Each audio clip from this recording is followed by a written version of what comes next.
Good morning! Nandito ako ngayon sa Albay. Ito ang Onjo Hotel and Event Place. Matatagpuan po ito sa Bypass Road, Sinandayan, Suwa, Kamalig, Albay. Ito ang lugar na perfect para sa mga nagnanais pumunta ng Bicol at nagnanais masilayan ang kagandahan ng Mayon Volcano.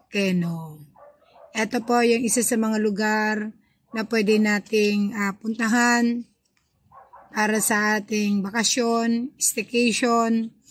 Ito po, may lugar na napakaganda. Tingnan nyo po, may sala, may kusina, mayroong terrace na matatanaw mo sa area na to ang kagandahan ng Mayon Volcano. Ayan. Ang ganda, di ba?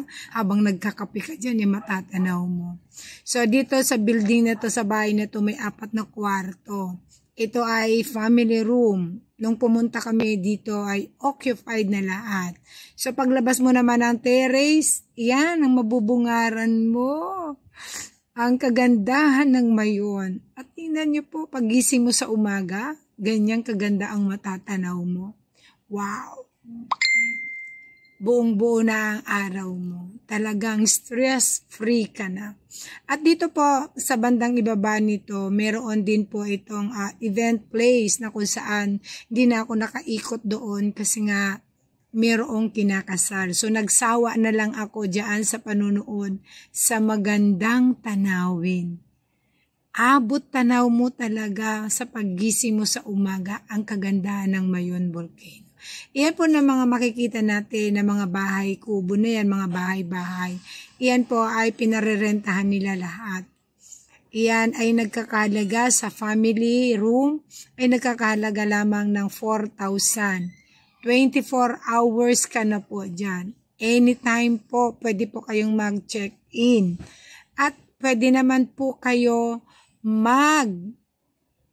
at bago kayo pumunta, kung gusto nyo sigurado na mayroon kayong kwarto na matitirahan, pwede po kayong tumawag sa kanila at magpa-reserve po kayo ng isang room. Pwede po yan sa family at may mga room din po dyan na pang dalawahan lang. Mamaya po papasyalan natin.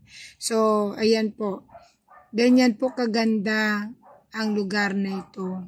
Abot tanaw na ang Mayon. At napakaganda, napakaaliwalas. Yan po ang isa sa mga family room. Tingnan niyo po, meron kang makikita dyan na lababo, may lamesa, at yan yung mga family room ng mga bahay-bahay na yan. Pwede po kayo kung pamilya, pwede po kayo dyan. So, kung kayo ay galing sa Manila, pwede po kayo magpa-reserve. Tumatanggap po sila ng reservation at nakakatuwa dahil anytime pwede daw kayong mag-check-in. Within 24 hours po ang pag-stay. Ito po yung sinasabi ko po sa inyo na bahay na nakakaiba.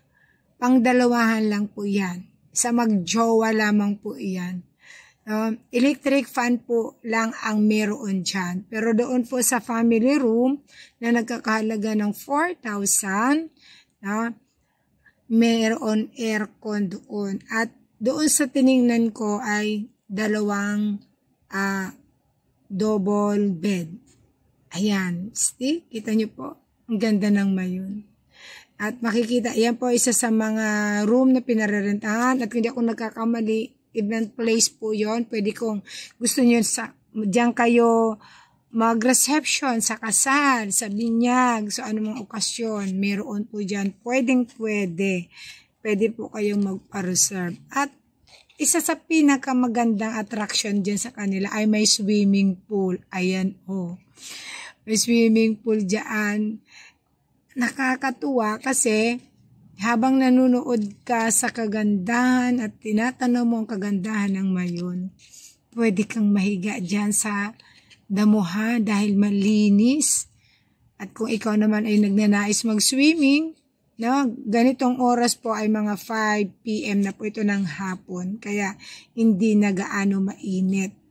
At ito yung oras na pinakamasarap maligo dyan sa swimming pool.